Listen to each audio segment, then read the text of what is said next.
हम लोग संसार में यात्रा करते हैं, ट्रेन का टिकट बनवा लेते हैं, बढ़िया सुंदर बर्थ में पैर फैलाकर सो जाते हैं। किसके विश्वास पर? ड्राइवर के विश्वास पर। कहीं ना कहीं विश्वास रहता है कि ड्राइवर हमारे गंतव्य स्थान तक हमें पहुंचा देगा और हम बड़ी मस्ती से सो जाते हैं।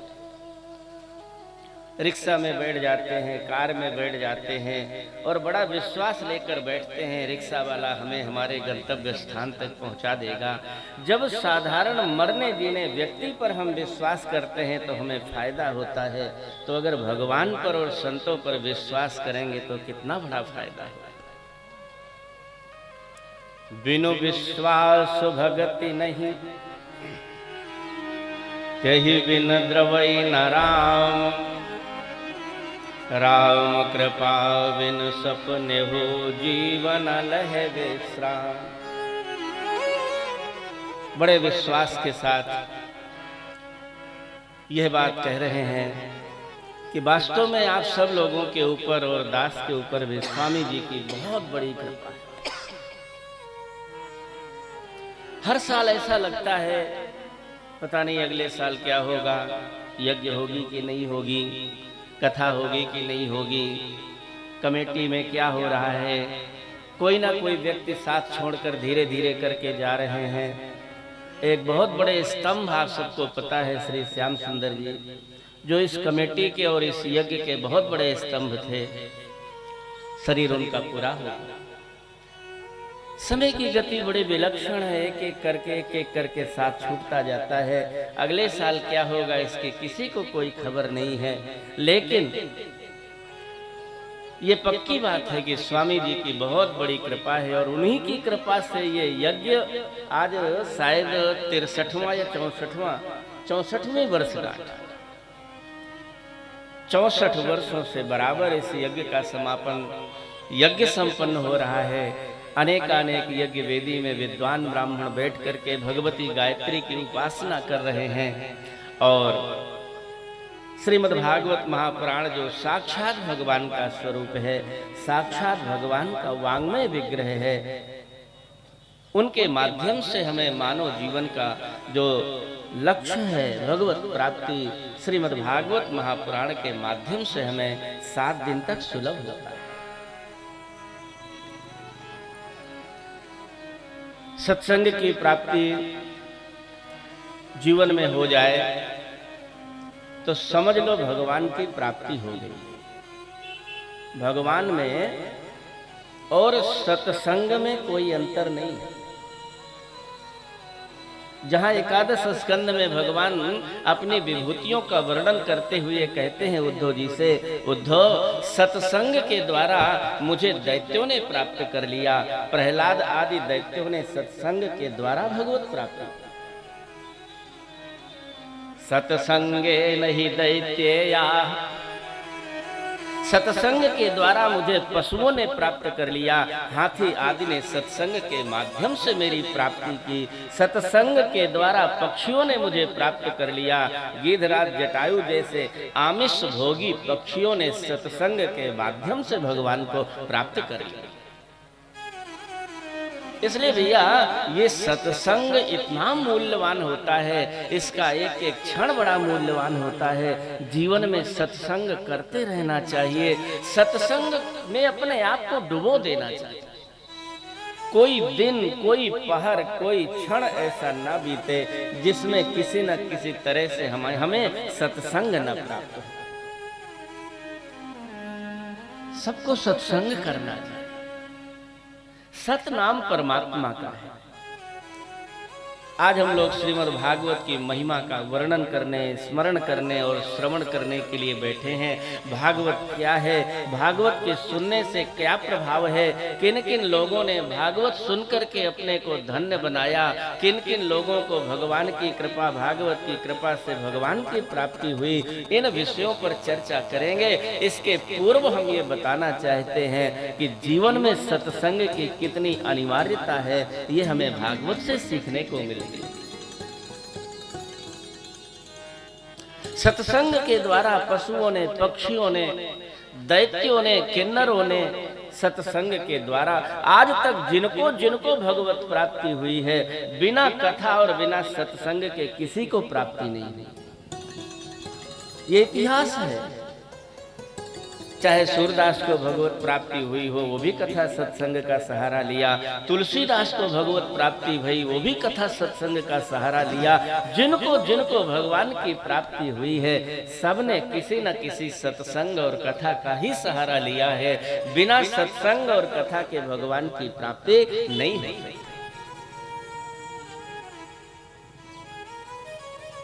बिनु सत्संग विवेक न होई, बिनु सत्संग विवेक न होई। राम कृपा बिना सुलभ न सोई, राम कृपा बिनु सुलभ न सोई।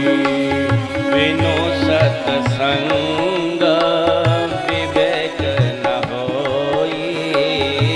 बिनु सत्संग विवेक न होई। राम कृपा बिना सुलभ न सोई, राम कृपा बिनु सुलभ न सोई। बिनु सत्संग विवेक न होई, राम कृपा बिन सुलभ न सोई। जिस सत्संग को हम और आप लोग पूज्य स्वामी जी की कृपा से प्राप्त कर रहे हैं, प्रेमियों, ये बिना भगवान की कृपा के प्राप्त नहीं होता।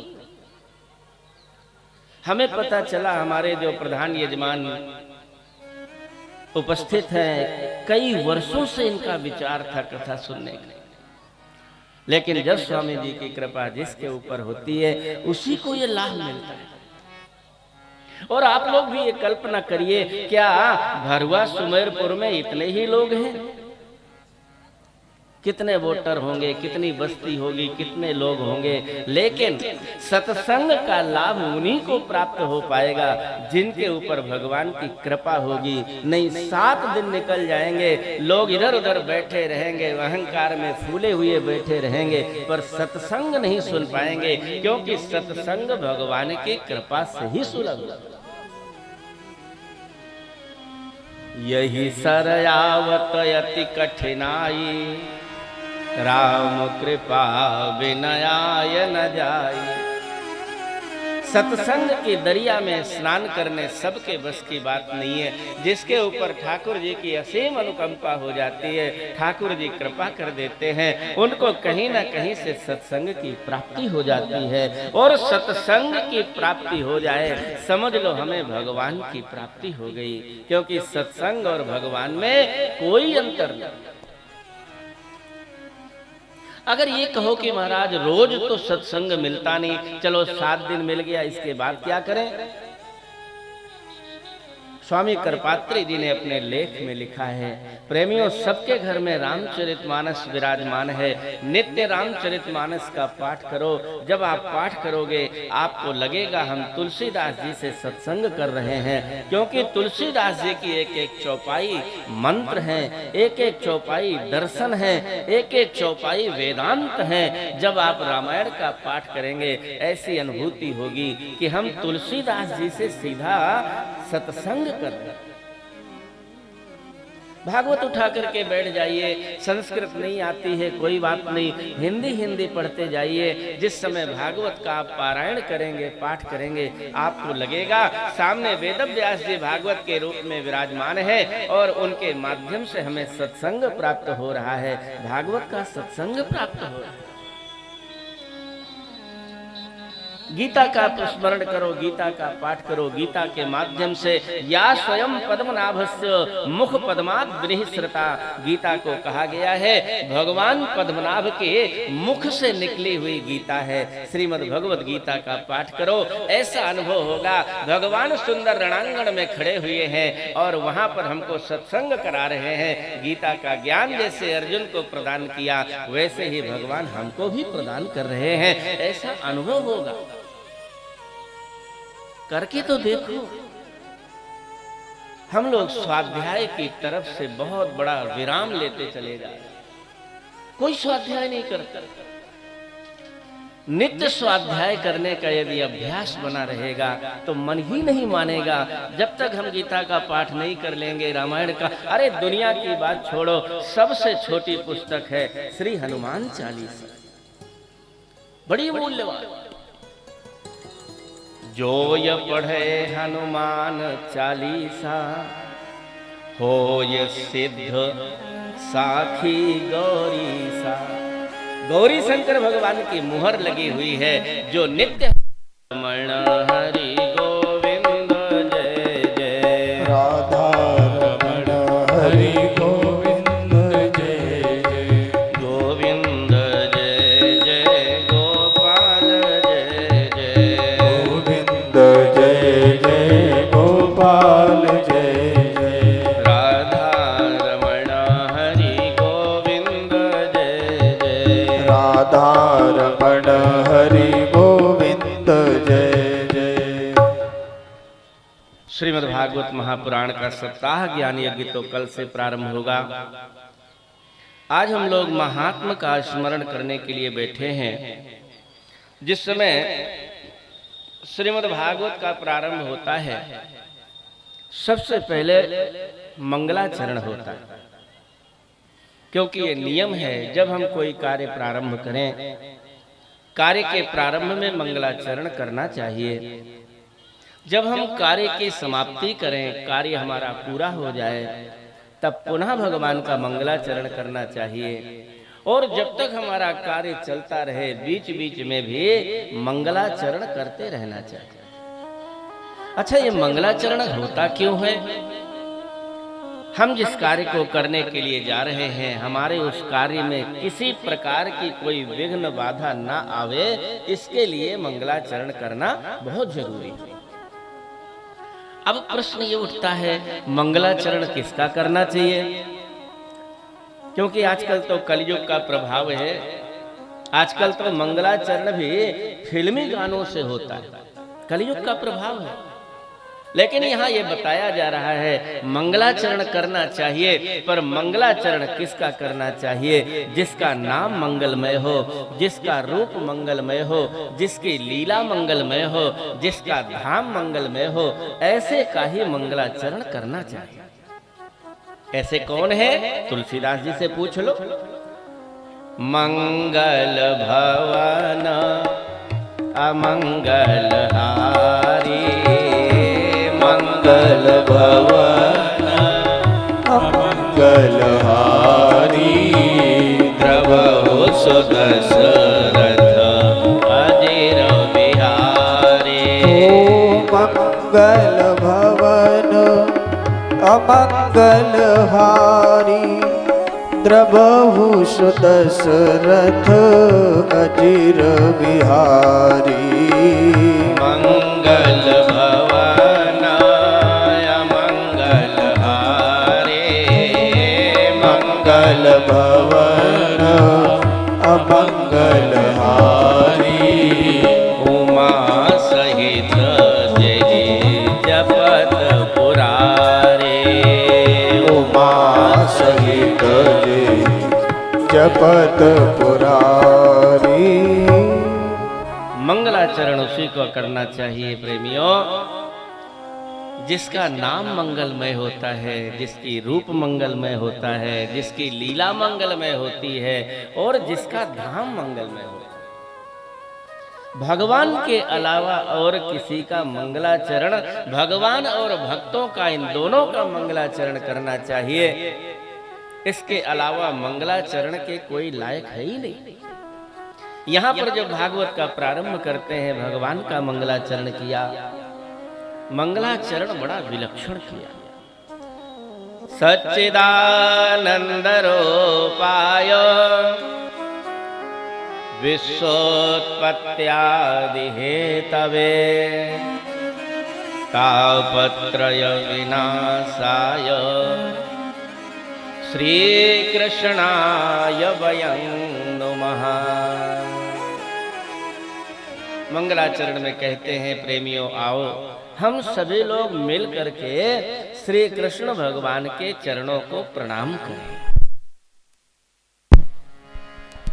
अब प्रश्न ये उठता है कि जिस श्री कृष्ण भगवान के चरणों को प्रणाम करने के लिए आप इशारा कर रहे हो, पहले ये तो बताओ कि वो श्री कृष्ण कौन है, इनका स्वरूप क्या है, इनकी लीलाएं क्या है, इनकी महिमा क्या है। क्योंकि भैया जब तक पूर्ण जानकारी नहीं होती है तब तक उसके प्रति श्रद्धा विश्वास उत्पन्न नहीं होता, और जब पूर्ण जानकारी होती है तब उसके प्रति श्रद्धा विश्वास उत्पन्न होता है।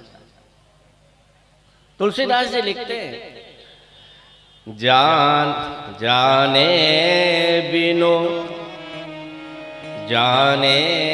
बिनु ना होय परतीति,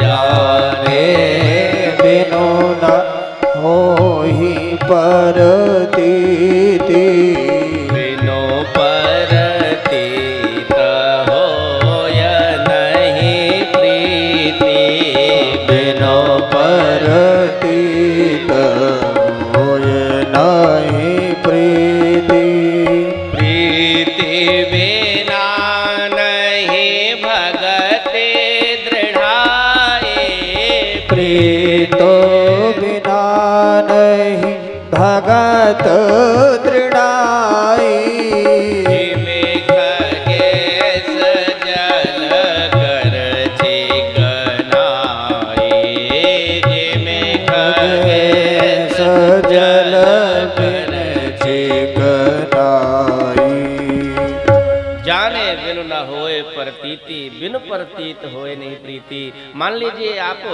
कहीं हमें बाहर कहीं सड़क में मिल जाएं, कोई जान पहचान नहीं है तो आप अपने रास्ते निकल जाएंगे, हम अपने रास्ते निकल जाएंगे, कोई मतलब नहीं।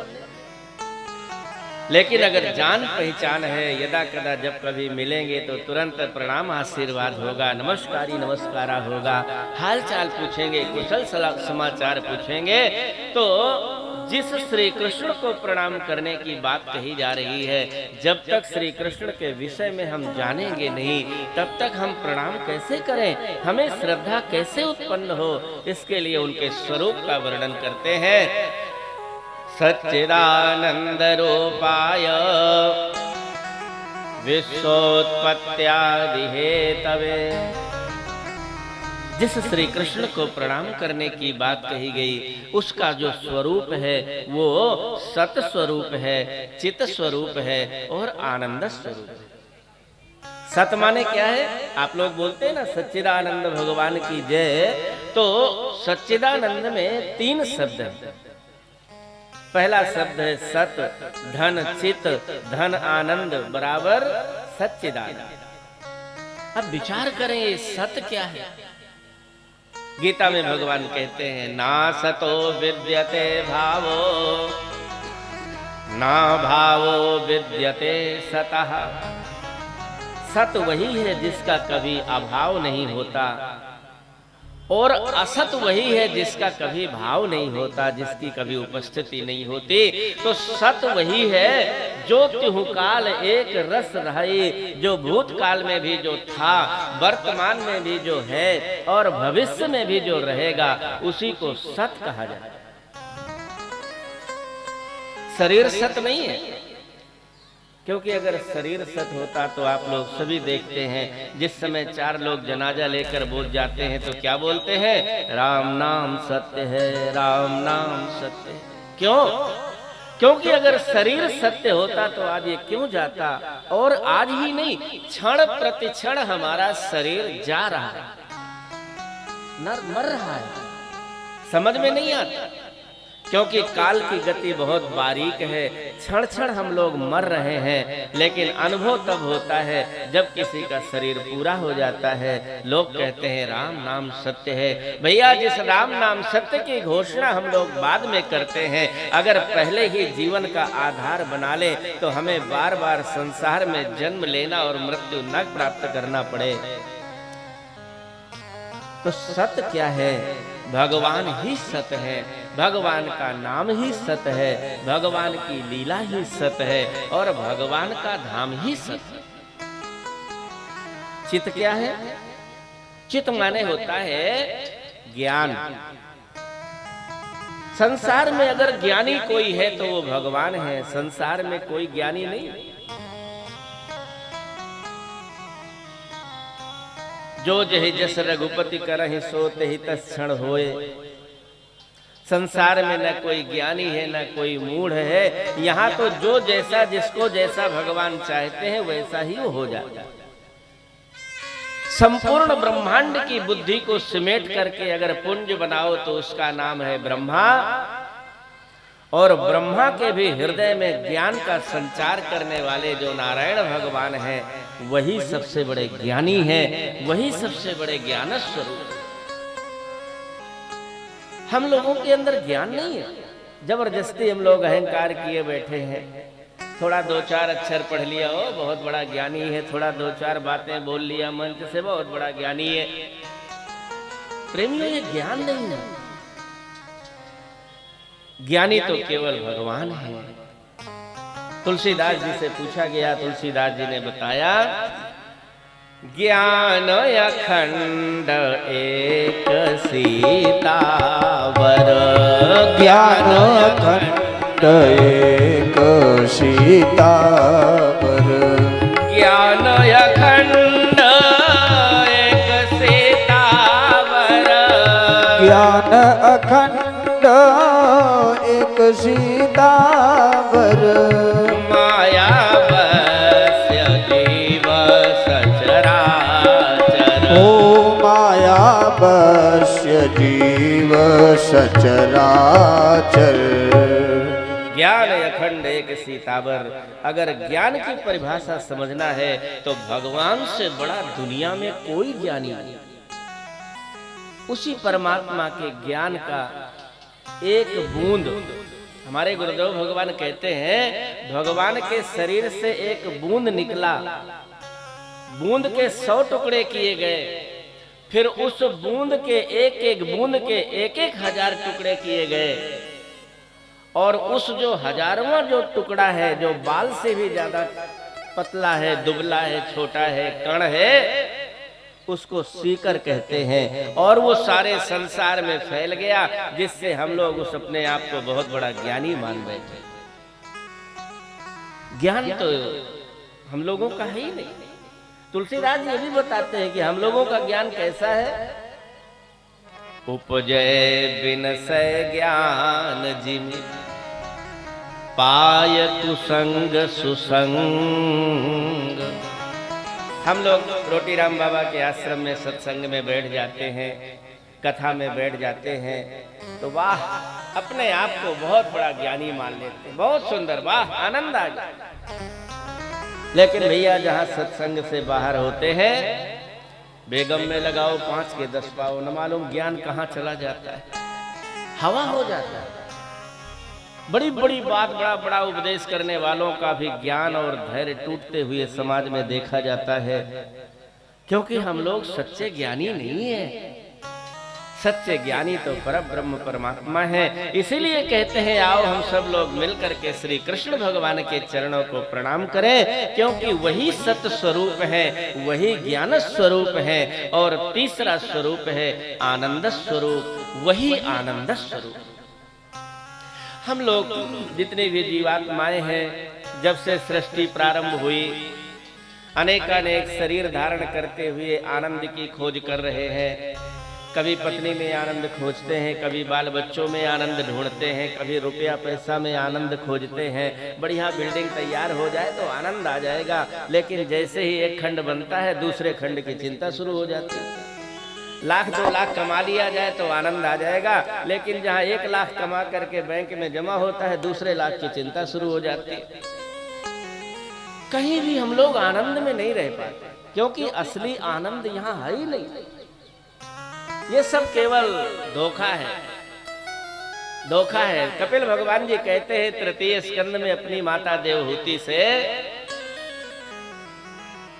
कुर्वन् दुःख प्रतीकारं सुखवन मन्यते ग्रही। कपिल भगवान कहते हैं मैया, संसार के जो लोग हैं ना, दुख का निवारण करते करते ही अपने को सुखी मानने लगते हैं। सुख है नहीं, आनंद है नहीं।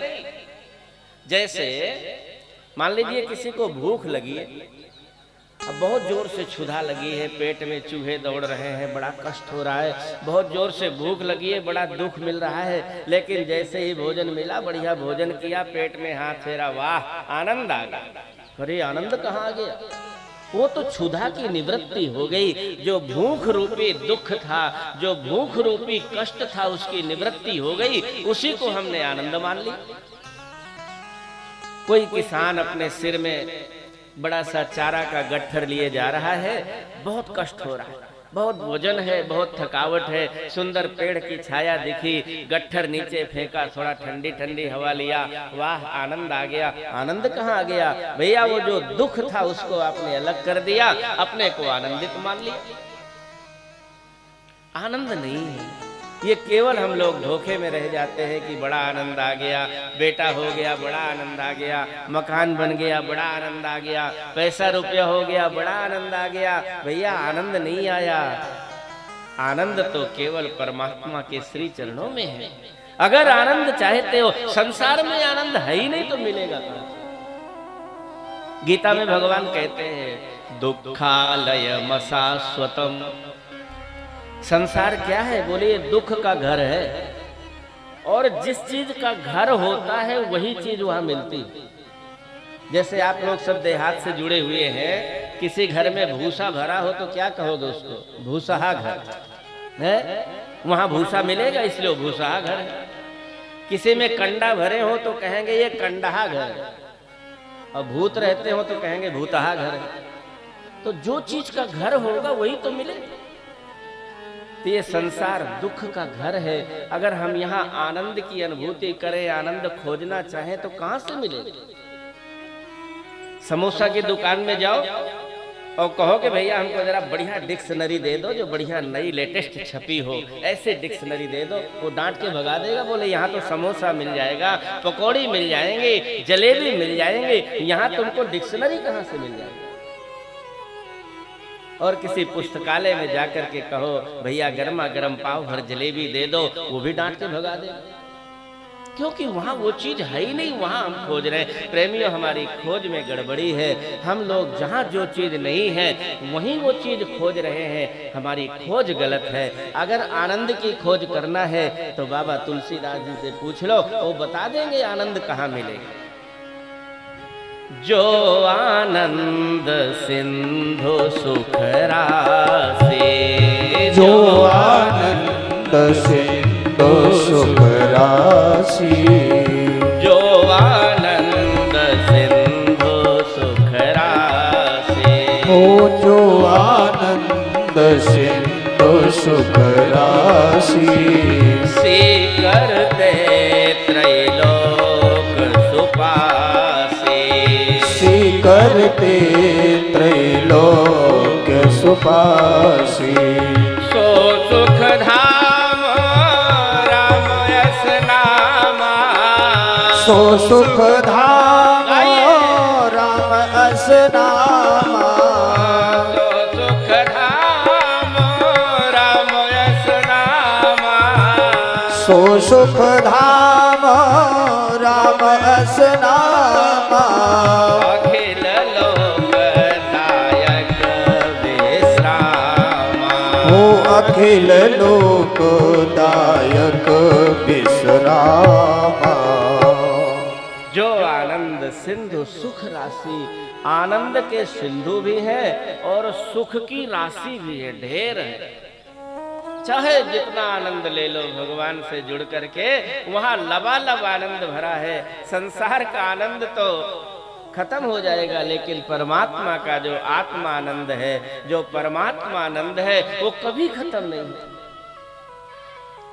क्या जरूरत पड़ी है इन महात्माओं को दंड लेने की, सन्यासी बनने की?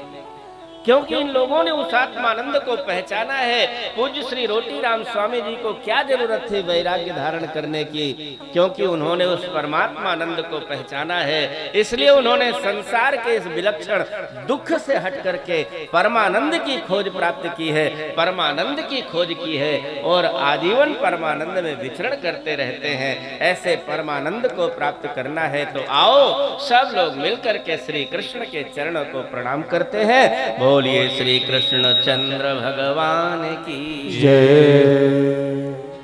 भगवान का स्वरूप तो समझ में आ गया।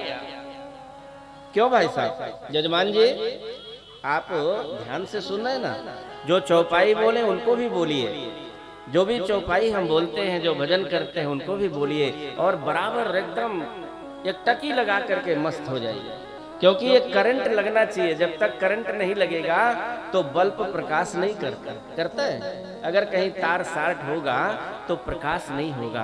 तो ठाकुर जी की कथा में बिल्कुल तन्मय होकर के कथा सुनना, तो इधर ध्यान कौन आया, कौन प्रसाद चढ़ाया, क्या हो रहा है, नहीं, केवल अपने को कथा सुनना है। बोलिए सच्चिदानंद भगवान की जय हो।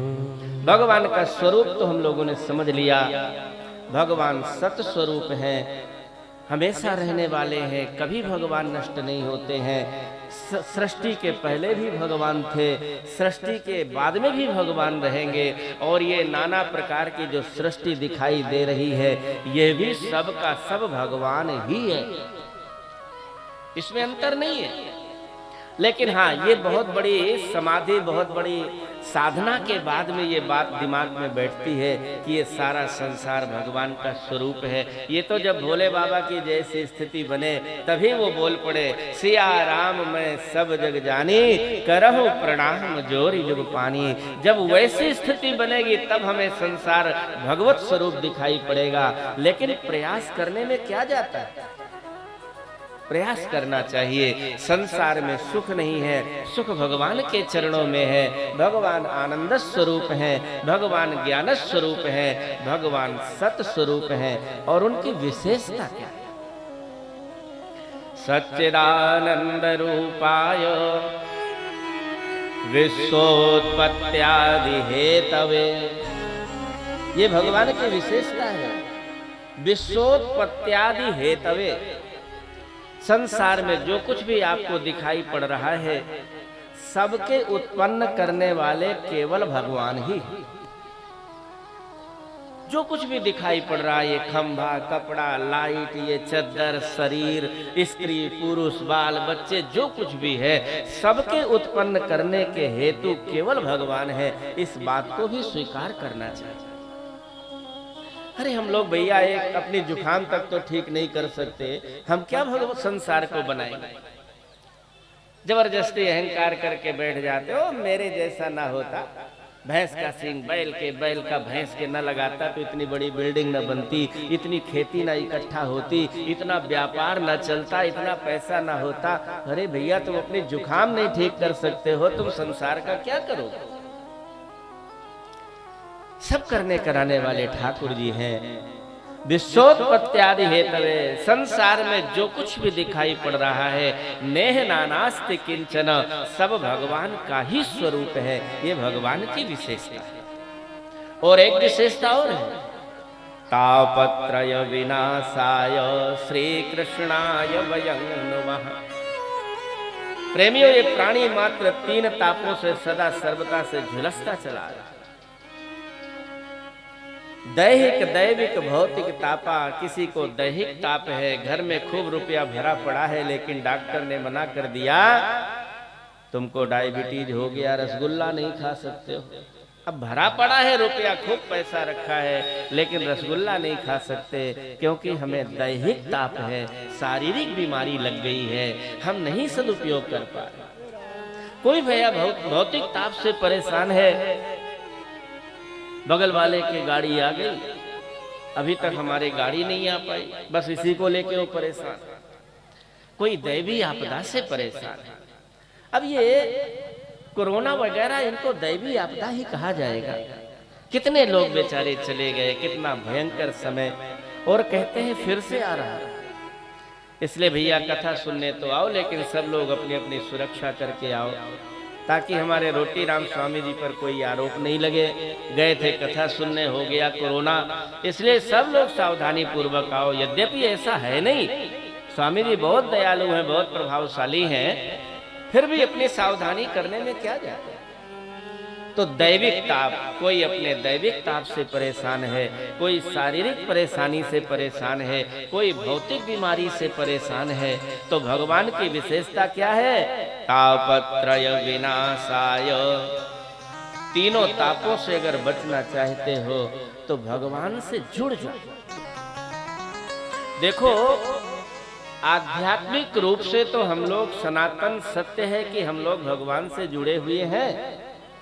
बिना भगवान के हम देख नहीं सकते, बिना भगवान के बोल नहीं सकते, बिना भगवान के हम खा नहीं सकते, बिना भगवान के हमारे हाथ नहीं हिल सकते, बिना भगवान के पैर नहीं चल सकते, बिना उनकी कृपा और इच्छा के हम हिल नहीं सकते। ये तो बात सत्य है, केवल मानने की जरूरत है। अभी हम लोगों ने वहाँ अपनी शक्ति लगा दी है। मान लोगे कि ये सब भगवान की कृपा से होता है तो वहीं से हमें फायदा मिलना शुरू हो जाएगा। तापत्रय विनाशाय श्री कृष्णाय वयं नमः। ऐसे श्री कृष्ण भगवान को नित्य प्रणाम करना चाहिए। बोलिए श्री कृष्ण चंद्र भगवान की जय। देखो, प्रणाम करना इतनी बड़ी भक्ति है और इतनी मूल्यवान भक्ति है, पर विशेष ध्यान देने की बात यह है कि प्रणाम वही कर सकता है जिसके अभिमान नहीं होगा। क्योंकि अभिमान हमको प्रणाम नहीं करने दे रहा, झुकने नहीं दे रहा। अरे हम इसको प्रणाम कर लेंगे तो लोग देखेंगे, अरे कितना छोटा आदमी है, बताओ उसको प्रणाम करना। अभिमान हमें झुकने नहीं देता है, अभिमान हमें प्रणाम नहीं करने देता है। इसलिए अगर अभिमान को गलाना है तो हमें जबरदस्ती प्रणाम करने की आदत डालना चाहिए। सकृत प्रणाम किए अपनाए, तुलसीदास जी कहते हैं, एक बार कोई भगवान को प्रणाम कर लेता है तो भगवान उसको स्वीकार कर लेते हैं। सबसे सरल और सबसे मूल्यवान भक्ति है प्रणाम करना। यहाँ तक विद्वान आचार्य सभी यज्ञशाला पर बैठे हैं, लिखा हुआ है, एकोपि कृष्णस्य कृतः प्रणामो दशाश्वमेधावभृतेन तुल्यः दशाश्वमेधि पुनरेति जन्म कृष्ण प्रणामी न पुनर्भवाय। कहते हैं, एक बार भगवान को प्रणाम करोगे तो 10 अश्वमेध यज्ञ करने का फल प्राप्त हो जाएगा। कितने? 10 अश्वमेध यज्ञ करने का फल एक बार भगवान को प्रणाम करने से मिल जाएगा। तो भैया फिर हम अश्वमेध यज्ञ ही ना कर ले? बोले नहीं, 10 अश्वमेध यज्ञ करने वाले को फिर से जन्म लेना पड़ेगा, लेकिन कृष्ण को प्रणाम करने वाले को दोबारा संसार में नहीं आना। ये अंतर है।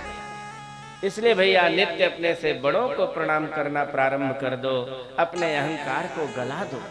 अहंकार रहेगा तब तक बहू सास को प्रणाम नहीं कर पाएगी, बेटा बाप को प्रणाम नहीं कर पाएगा। यदि चाहते हो कि इस अहंकार से बच जाए तो नित्य प्रणाम करने का अभ्यास कर लो। ये भागवत हमारी सबसे पूर्व में ही ये शिक्षा प्रदान करती। पहले श्लोक में ही प्रणाम करने की शिक्षा मिली। और एक बात और बताएं, भागवत का प्रारंभ भी प्रणाम से है और भागवत का विश्राम भी प्रणाम से। यही है सत्संग की विशेषता। जिस समय भागवत का विश्राम करते हैं, अंतिम श्लोक आता है, नाम संकीर्तनम यस्य सर्व पाप प्रणाशनम प्रणाम दुख समनस्तम नमामि हरिं परम। संसार के दुखों से छुटकारा चाहते हो तो नित्य भगवान को प्रणाम करो, नित्य गुरुजनों को प्रणाम करो, नित्य सास ससुर को प्रणाम करो, नित्य अपने बड़े भाई को प्रणाम करो, नित्य अपने माता पिता को प्रणाम करो, नित्य गौ माता को प्रणाम करो, नित्य वासुदेव पीपल जी को प्रणाम करो, नित्य गायत्री मैया। नित्य प्रणाम करने का अभ्यास कर लोगे तो ज्यादा कुछ लंबी चौड़ी पूजा करने की जरूरत नहीं, एक ही भक्ति से भगवान की प्राप्ति हो जाए। कुछ मेहनत थोड़ी करना पड़ा। पीपल दिखाई पड़ गया, जय हो वासुदेव, गैया मैया दिखाई पड़ गई, जय गैया मैया, ब्राह्मण देवता संत दिखाई पड़ गए, जय हो भगवान। बस क्या देर लगी, ना तो कुछ पैसा खर्चा हुआ, ना कोई परिश्रम करना पड़ा, केवल भाव बनाना पड़ा। लेकिन उसका इतना बड़ा फल प्राप्त होता है। प्रणाम करने से आप लोगों ने सुना है या सुनेंगे, मारकंडे ऋषि चिरंजीवी हो गए। महाप्रलय में भी इनका अंत नहीं हुआ, सबका अंत हो गया। ब्रह्मा जी मर गए, शंकर जी मर गए, सब देवी देवता सब चले गए, लेकिन मारकंडे आज भी उसी तरह से हैं। महाप्रलय में भी मारकंडे का विनाश नहीं हुआ। इसलिए भैया प्रणाम करना हमारे भागवत की देन है। प्रारंभ भी प्रणाम से है और विश्राम भी प्रणाम से। अच्छा, एक बात और ध्यान देने की है, जैसे हम भगवान को नित्य प्रणाम करें, वैसे ही भगवान के भक्तों को भी प्रणाम करना चाहिए। क्यों करना चाहिए? क्योंकि भैया देखो, कई बार ऐसा होता है कि हम सीधे सीधे किसी बड़े अधिकारी से नहीं मिल पाते। कोई राष्ट्रपति से मिलना हो तो पहले जो उनके छोटे अधिकारी हैं उनसे मिलना पड़ता है, फिर वो कृपा करते हैं हमारे ऊपर, कृपा करके फिर हमें राष्ट्रपति से मिलाते हैं। तो मान लीजिए हमारी पहुंच वहां तक नहीं है, जैसे राम दुआरे तुम रखवारे, होत न आज्ञा बिन पैसारे, हनुमान जी की शरण ग्रहण करो तो वो भगवान से मिला देते हैं। तो इसी प्रकार से यदि हम सीधे सीधे संपर्क भगवान से नहीं हो पा रहा है, तो जो भगवान से जिनका संपर्क है, अर्थात संत है, गुरुजन है, ऐसे संतों का शरण ग्रहण कर लो तो वो सीधे तुम्हारा पलक वहां से जोड़ देंगे और सीधे भगवान से संपर्क करा। बड़े बड़े अमलात्मा संत हैं, पूज्य श्री गुरुदेव, अभी हमको जानकारी मिली, पूज्य श्री इनके शरणागत, हाँ, पूज्य श्री गिरीशानंद जी महाराज के शरणागत है। कितने भाग्यशाली। संतों का संग करना, संतों के शरणागत होना, उनके समर्पित हो जाना, ये भगवत प्राप्ति का बहुत अच्छा साधन है। क्योंकि वो भगवत प्राप्त संत है, वो ऐसी कृपा बता देंगे। हमने गुरुजनों से सुना है, गुरु का शरीर शिष्य की संपत्ति है और शिष्य की आत्मा गुरु की संपत्ति। जब हम गुरुजनों की सेवा करते हैं तो गुरु जी हमारी आत्मा के कल्याण के लिए हमें सदुपदेश देते हैं, सुंदर उपदेश सुनाते हैं और उससे हमारा कल्याण हो जाता है। इसलिए जैसे भगवान को नित्य प्रणाम करना चाहिए, वैसे ही भगवान के भक्तों को नित्य प्रणाम करना। यहाँ पर भी सुखदेव जी को प्रणाम करने की बात कही गई। यम प्रव्रजन्तमनुपेतमपेत कृत्यं द्वैपायनो विरह कातरया जुहाव पुत्रेति तन्मयतया तरवोऽभिनेदुस् तं सर्वभूत हृदयं मुनिमानतोऽस्मि। कहते हैं जैसे भगवान को प्रणाम करो वैसे भगवान के भक्तों को प्रणाम करो। यहाँ ऐसे निराले भक्त को प्रणाम करने की आज्ञा मिली जो युवावस्था तक तो माँ के गर्भ में रहे और जैसे ही बाहर निकले हैं तुरंत वहां से जंगल को भग चले, क्योंकि उनको माया ने स्पर्श नहीं किया। पीछे पीछे पिता वेदव्यास पुत्र पुत्र की ध्वनि लगा रहे हैं, लेकिन जैसे ही वो जंगल में गए, पत्तों से पुत्र पुत्र की आवाज आने लगी, पेड़ों से पुत्र पुत्र की आवाज आने लगी। वेदव्यास जी समझ गए, मेरा पुत्र केवल मेरा नहीं बल्कि तम सर्वभूत हृदय मुनि मानतो, संपूर्ण प्राणियों का हृदय है मेरा पुत्र। इसलिए आज पिता ने स्वयं पुत्र के चरणों को प्रणाम किया। बोलिए सुखदेव महाराज की जय। सुखदेव जी के जन्म की कथा यहाँ पर नहीं, पर हारित कौशिकी संहिता में है। आप चूंकि सभी लोग जानते हैं, माता पार्वती ने अमर कथा सुनने की इच्छा करी। भगवान भोलेनाथ ने अमर कथा सुनाया। वहीं पर एक सुग्गे का अंडा रखा हुआ था। भगवान शंकर ने डमरू बजाकर सबको तो भगा दिया, लेकिन अंडा नहीं उड़ पाया। अमर कथा प्रारंभ हुई। अमर कथा के प्रभाव से अंडा फूट गया, उसमें से सुग्गे का बच्चा पैदा हुआ। वो भी अमर कथा सुन लिया, लेकिन जब हुंकारी देने में उसकी आवाज सामने आई, भोले बाबा ने कहा, अरे ये कौन है जो बिना अधिकार के कथा सुन लिया, क्योंकि कथा सुनने के सब अधिकारी नहीं होते, कथा सुनने के भी नियम होते हैं। तद विधि प्रणिपातेन, गीता में भगवान कहते हैं तद विधि प्रणिपातेन परिप्रश्नेन सेवया उपदेक्ष्यन्ति ते ज्ञानम ज्ञानिनस्तत्त्वदर्शिनः। कथा सुनने के नियम होते हैं। सुग्गे के बच्चे ने नियम का पालन नहीं किया, अनधिकारी रूप से कथा सुन लिया, भगवान शंकर को बुरा लग गया, त्रिशूल उठाकर मारने दौड़े। सुख सावक दौड़ता हुआ गया, वेद व्यास की पत्नी के मुखार बिंद से अंतःकरण में प्रविष्ट हो गया। 16-17 साल तक वहीं पर रहा।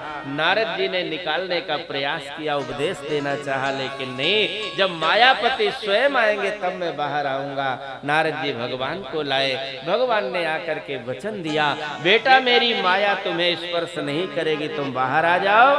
तब वो बालक बाहर आए। जब ऐसा भगवान का आश्वासन मिल गया तो सुखदेव जी को माया का स्पर्श नहीं हुआ। हम सभी लोग माया से ग्रसित हैं, सबको माया लगी हुई है, लेकिन सुखदेव जी को माया ने स्पर्श नहीं किया। ऐसे परम भागवत सुखदेव जी को प्रणाम करने की आज्ञा मिले। बोलिए सुखदेव महाराज की जय। प्रेमियों, जितने भी ग्रंथ हैं, जितने भी पुराण हैं, सभी पुराणों का उदय नैमिषारण्य से होता है। ये सीतापुर जिले में जो चक्र तीर्थ जहां पर विराजमान है, उस नैमिषारण्य से सभी ग्रंथों का उद्गम हुआ, सभी पुराणों का उद्गम हुआ। तो वहीं की बात 88,000 ऋषि महात्मा बैठे थे। वेद व्यास जी के जो शिष्य थे सूत जी आए। सूत जी को आया हुआ देख करके उन लोगों ने प्रणाम करते हुए, और आगे भयंकर कलयुग आने वाला है, इस बात को लेकर सभी महात्मा चिंतित थे और उनकी चिंता स्वाभाविक थी। चिंता से ग्रसित होकर के उन सभी ने सूत जी से कहा, भगवान आगे भयंकर कलयुग आने वाला है, हमारे जो कलयुगी मनुष्य हैं उनका कल्याण कैसे होगा, कैसे उनका कल्याण होगा, कैसे उनके अंदर भक्ति उत्पन्न होगी, कैसे उनको ज्ञान प्राप्त होगा, कैसे उनके अंदर विवेक की उत्पत्ति होगी। आप कृपा करके, क्योंकि आप साक्षात गुरुदेव हैं और गुरुदेव ही ऐसे हैं जो भगवान से मिला देते हैं। देखो, संसार में अगर किसी को पारस मणि मिल जाए तो वो ज्यादा से ज्यादा लोहा को छुआ करके सोना बना लेगा। अगर कल्प वृक्ष मिल जाए, या कल्प वृक्ष के नीचे ऐसी फलश्रुति है कि कल्प वृक्ष के नीचे बैठ करके जो चाहो वो हो जाता है। अगर कोई कल्प वृक्ष के नीचे बैठ करके जो चाहे वो प्राप्त कर सकता है, लेकिन अगर वो कहे कि हमें भगवान से मिला दो, तो कल्प वृक्ष हाथ जोड़ लेगा कि हम आपको भगवान से नहीं मिला सकते। संसार की चीजें तो दे सकते,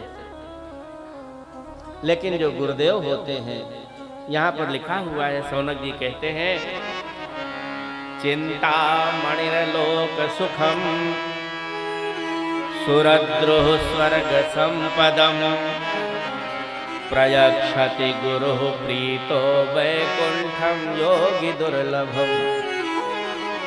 पारसमणि हमें संसार का सोना दे सकती है, कल्प वृक्ष हमें संसार का लौकिक और पारलौकिक सुख प्रदान कर सकता है, लेकिन इन दोनों से कहो कि भगवान से मिला दो तो न पारसमणि मिला सकती है, न कल्प वृक्ष मिला सकता है। भगवान से मिलाने वाले सदगुरु होते हैं। तो हे गुरुदेव भगवान, हे सूत जी महाराज, आप कृपा करके जरा हमें बताओ, ये जीवों का कल्याण कैसे होगा, कलयुगी मनुष्यों का कल्याण कैसे होगा। सूत जी ने कहा, देखो, मैं तुमको ऐसी कथा सुनाऊंगा जो संसार के भय से बचाने वाली हो। अच्छा, संसार का भय क्या है? संसार का सबसे बड़ा भय क्या है? बहुत ध्यान से सुनना। संसार का सबसे बड़ा भय है मृत्यु का भय। मरने से सब लोग डरते हैं। जीव जंतु मनुष्य सब लोग मरने से डरते हैं। और सूत जी कहते हैं हम आपको ऐसी चीज सुनाएंगे, ऐसी कथा सुनाएंगे जिससे मृत्यु का भय समाप्त हो जाएगा। देखिए ये भगवान की कथा ही है जो मृत्यु के भय को समाप्त करने वाली है। काल व्याल मुख ग्रास त्रास निर्णास हेतवे श्रीमद्भागवतं शास्त्रं कलौ कीरेण भासितम्। सूत जी कहते हैं काल रूपी व्याल का ग्रास बनने से बचाने वाली श्रीमद्भागवत की कथा है। प्रेमियों एक बार अगर कोई भागवत की कथा सुन लेता है वो संसार के मृत्यु के भय से मुक्त हो जाता है।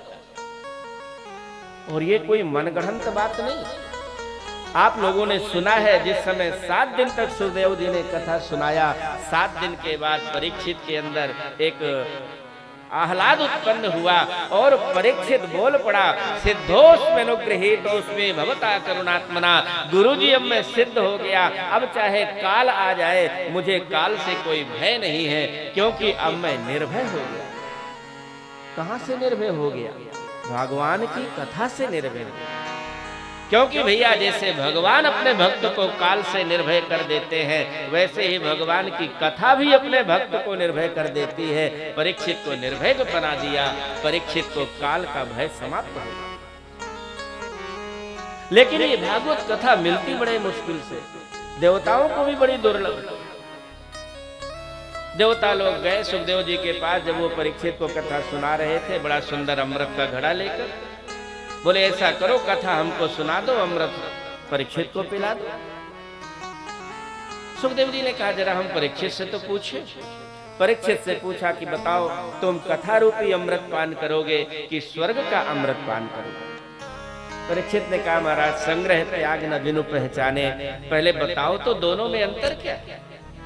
सुखदेव जी ने कहा अगर स्वर्ग का अमृत पियोगे तो स्वर्ग चले जाओगे, लेकिन जब वो पुण्य समाप्त हो जाएगा तो फिर से मृत्यु लोक में आना पड़ेगा। और बोले कथा रूपी अमृत?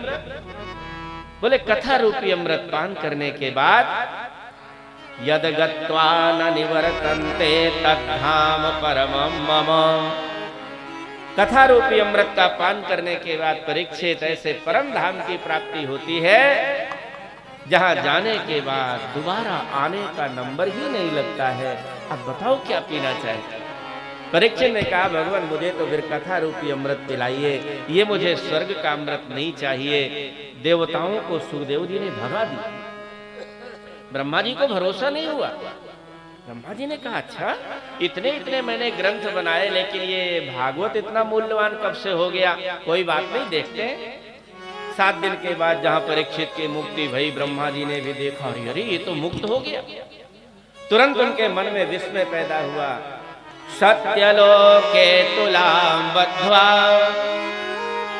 तोलयत साधनान्यजः। ब्रह्मा जी ने तुरंत अपनी बुद्धि के तराजू में एक तरफ तो तमाम मुक्ति के ग्रंथ रख दिए और दूसरी तरफ भागवत ग्रंथ रख दिया। लेकिन प्रेमियों भागवत ग्रंथ नीचे ही चिपका रह गया पल्ला, और बाकी ग्रंथों का जो पल्ला था ऊपर उठ गया। वजन कौन माना जाता है? जो जमीन से चिपका रहता है। और ब्रह्मा जी ने भी स्वीकार कर लिया कि मुक्ति प्रदान करने वाला अगर कोई ग्रंथ है तो श्रीमद् भागवत महापुराण ग्रंथ है। इससे श्रेष्ठ ग्रंथ और दूसरा कोई हो ही नहीं सकता। सप्ताह विधि का वर्णन पूछा। सूत जी ने कहा हुआ यूं, एक बार सनकादिक बद्रिकाश्रम की यात्रा कर रहे थे, उसी समय नारद जी का दर्शन हुआ।